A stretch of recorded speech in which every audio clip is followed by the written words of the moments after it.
Hello, all. Made in Heaven has been watched and it has been loved. What I want to know is, after 4 years, so much of anticipation. I'm sure you've been asked this question. Coming back to it, making it bigger and better, as I would say. So, Reema and Zoya, what were your concerns? Because I'm sure also to live up to the promise of the first season, which was loved internationally, and coming back with a season two, which is equally spectacular. I think the first thing was because we shut down the production of it 3 times because of the pandemic, and it took as long as it took to actually get it out there. I think the first concern was, do people still even remember season 1? I think that was the first major concern because the delay was so much. Yes, it was very liked, and we are happy that people revisited season 1 and watched it again. And then, of course, you just want the stories to resonate. This season was darker. It was a bit more intense. It was deeper. So we didn't know how that would land. And I think we're happy now. Rightly so. And Reema, how does the energy feed off between the two of you? Depends on the day. Yeah, I was just going to say, depends on the day and depend on what we're doing. Yeah. But yeah, it's been tremendous. And, one was, of course, I think all three of us during the writing were very aware of the love that season 1 got. So, kind of trying to match up to it was, I think, a bit daunting. But then, like Zoya said, the COVID, the minute we started shooting, COVID started. And production-wise, I mean, it at some point started feeling like made in hell. You know what I'm saying? Just to get through lockdowns, and even when the lockdowns were lifted, like we never had, there was restrictions on how many people could be on set. And every scene had so many people, and, it was difficult to start. But having been through all of that, I mean, it's tremendous that it came out, and the response we're getting is very heartening. Absolutely. So, thank you to everyone.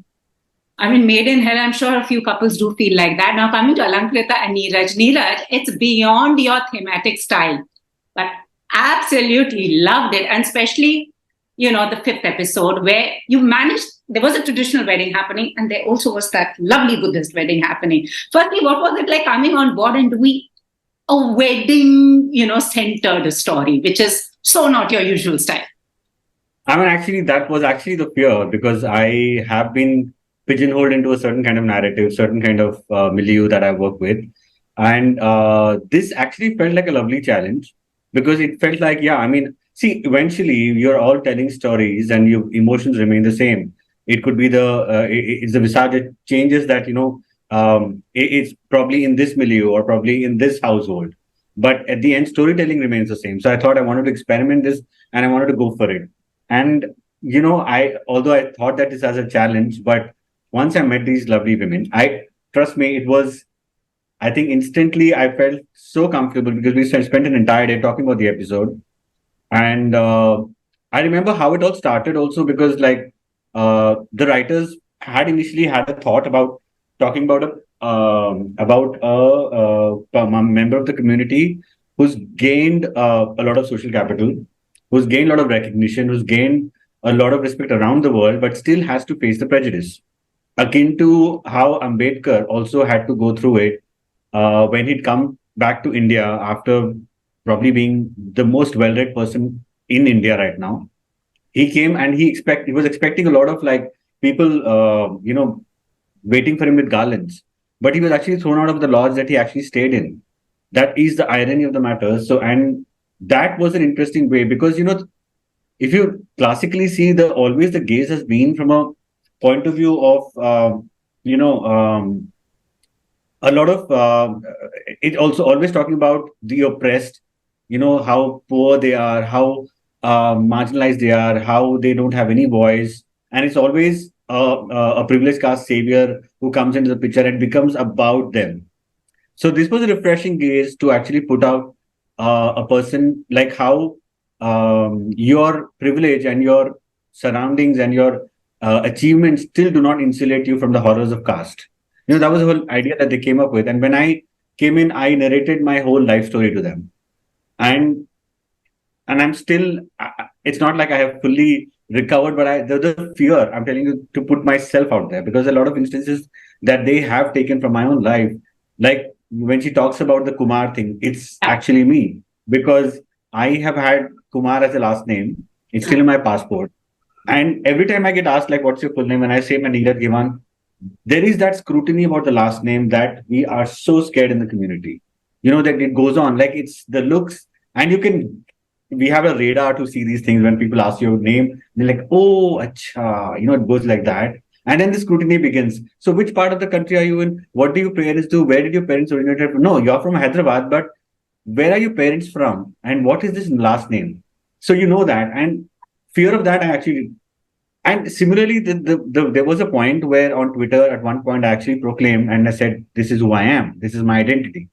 And it became a big thing. And after that, what happened is some of my extended family members, they were in hiding. They were not proclaiming their identity, and they were masquerading as someone else, as probably a privileged caste member. And suddenly they felt miffed with me that you have, because it came into the papers, it came down to us. So you shouldn't have done that. And I Yeah. understand the frustration. So it's such a complex thing. So that we added in the brother's character. And so many of these things, like even me as a person being from the community, I'm literally the only acknowledged person in the Hindi film industry. Okay.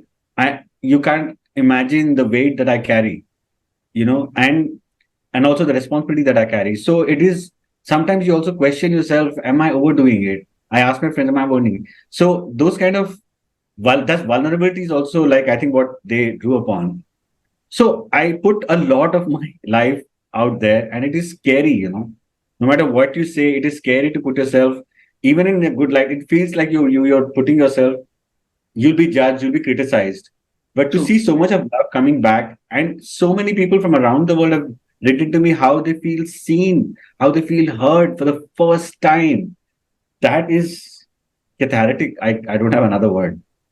Absolutely. And Alankrita, also, the show, I do feel very subtly critiques our social cultural milieu.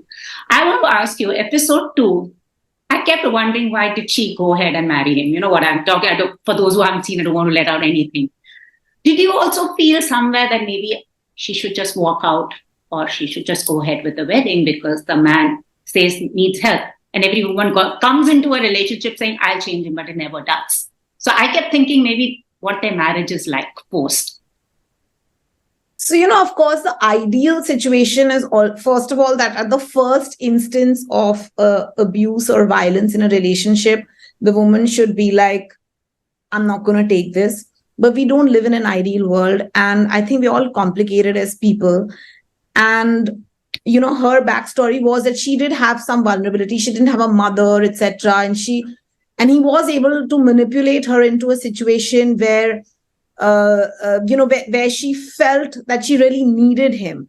So, that's how most of these kind of complex relationships work. To the person who's in a toxic relationship, it doesn't feel like it's black and white, because that person who's in it is also getting a lot of love, so it's like you're getting love, but there may be also violence or abuse. And it's a very complicated and confusing situation. So while on the outside, one might be like, oh, she must immediately walk out. I think to be able to gather oneself, to be able to take that decision is sometimes not that simple. And of course, that's what we wanted, that at the, by the end of the episode, when you see her taking the Feras, having, been through what she has been through the last few days, you feel like she shouldn't do it. But that's exactly that feeling that she shouldn't do it, but it will take her longer to actually walk out, So I think we wanted to also have that feeling of reality, because it's not a sudden thing that's happened to her. It's not that he's done it to her for the first time this night. She has been kind of dealing with it for a while. So I think we did draw upon the fact that it's hard for women to leave. They do. I mean, we hope that they would leave immediately, but it doesn't always work out like that. So there is that heartbreak, of course, in that story and in that episode. But I think the message is very loud and clear as well, that that this is something that exists and we need to recognize it rather than whitewash it. And also, Zoya and Reema, since it goes ahead, I love the way, stories are weaved in around Tara and, Karan's life. But did you also think, because now the changing scenario, 4 years, lots has changed in terms of marriage, relationships. How did you realize that these were the kind of stories we wanted to take? Sorry, go ahead. So you go. No, I think when we sit down in the writer's room and we come up with stuff, also after the first season, to tell you the truth, there were a lot of things that we banked every time we read something in the paper. Every time something like this could be a story, this could be a story. There's so much happening around us that we had already kind of filed, that these things could come up thematically. What we tend to do is also first crack what our main cast is going to be doing and what their trajectory will be. And then according to what their trajectory will be, what are the stories that fit in and lend themselves to their lives. And they have to be a mix of light and dark, heavy and light. So, we do have... and also somewhere symptomatic of what they're going through as characters. And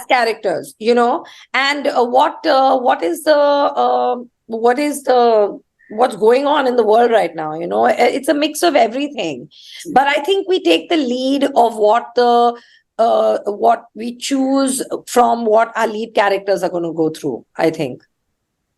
So this season, I kind of warmed up to Faizal because you remember season 1 ended on this cliffhanger and you didn't know whether she was really good, bad. But she came across as a very genuine person here, because in the first season, we hated her for what had happened. But here, for you, the 4 of you, who's actually your favorite character you actually felt had a, growth and arc in this particular season? I mean, it's very tough to choose one when you write them all. And nobody's black and white in this show. Nobody's black and white in our life. So I don't know. I can't pick one, so to speak. Nobody's black and white, not just in our lives, but in life. I feel like these kind of questions are better answered by viewers. Yeah. As writers, creators, it's very difficult. Open-ended endings, sometimes endings you don't agree. So what, it's the writer's mind space, because at the end of the day, we are playing to you all. It's sometimes also what your research throws up. I think for the first time, Zoya, I don't know if you remember, but when we were writing Meher's track, we spoke to several people from the community, and a big thank you to all of them. There were so many, I can't name them now. But Zoya and me had gone in with a thought about the character and her track and her arc. But because of feedback we got from the community, we actually changed that track a little bit. Do you remember this, Lanki? Yeah. And a lot of people, because in our Made in Heaven universe, things tend to go dark. So we had initially gone a little bit darker with that. I remember that. Yeah. But the unlikely ones are the ones that have the real love, whether Meher has finds the Prince Charming, or whether it's Bulbul and Jory, that are the most unlikely couple to have a very, very tight, very, their relationship is in sync. They're in sync with each other, and they are supportive of each other and they back each other. And he's an unassuming character. You don't think that he is, and he's not the kind of person who's talking about feminism and feminist theory and has any interest in any of it. He just believes this, and this is how he feels about women, and this is who he is. And I think that they were the most unassuming love stories for us in the show, and that's what comes up actually when you start researching. Where you think it's going to happen, it normally doesn't, True, and honestly, Bulbul was a star, if I may say so. But during the course of shooting this, which was, weddings, as I think Nitya had said, they are actually more tedious to shoot than action sequences and, pride, which is the most overrated things about weddings that you feel you have discovered while doing this, because it's like being part of a wedding in real time, honestly. I think the most overrated thing in the wedding, beyond a point, are the guests. I mean, people just, because that's like, we couldn't shoot because of the pandemic. You couldn't have more than 50 people. Then you have to have all these people. It just, people should just get married with small, like, Then we wouldn't have made in heaven. I mean, Yeah, I imagine was heaven that with line. such intimate. yeah. I mean, you would have made in heaven, a smaller made in heaven, perhaps much earlier. Yeah. And I'm waiting to, I mean, when you come with the season 3, I just want to know if your viewers would only want it bigger and better, because it's like a fly in the wall experience. You had that Bollywood wedding, then you had the, and also the couple when they realized that their parents are in love. This I read in the paper. I was like, bravo, bravo. And also now, Alankrita and Neeraj, your favorite episode other than the one you direct? For me, episode 4. I don't know why I had so much fun watching it. It was so cool and so. It was just funny, It's just like so heartening to see, and also I mean, it's also there's many people that I love and I've worked with are also there. But apart from that, I think it's so light, it's so breezy, and I really enjoyed 4. What about you, Alankrita? And also 7, I kind of agree with the 7 because I kind of value individual above anything. So the I felt that the moral compass on that one was quite bang on. Yeah, Alankrita. It's very hard for me because I've worked on the writing of the show. So it's like, it's very weird to be like, this one was a favorite. But I definitely feel that I think one thing we definitely wanted was in the end to have this solo bride. And I think there's something so beautiful about ending this season like that. I think that's very, very special. And of course, I mean, the whole show, but yeah, there's something about that moment that she's on her own and it's all okay. And I think that's very special. I was always very excited about it, even when we were like discussing what the episodes will be. So I think that's something that's very special. And Reema, have you started loving Tara a little more? First season, you were like, my God, I wouldn't want to be on her right or left side. I mean, I love her. I just don't like her. That's the difference. And yeah, it's very hard. I always find it very hard to answer questions like this about my own work. And I always say that these are viewer questions. Yeah. They're not writer director questions. So I know a lot of people want their life to be directed by Zoya Akhtar, but if the 4 of you were to direct each other's life, how would you do it? I've already stated it before. Yeah. So Reema, I would take Neeraj. Yeah, I think it would be You're choosing whose life you're going to direct. Yeah, I mean, then I'm a director. I have to do. Was that a question?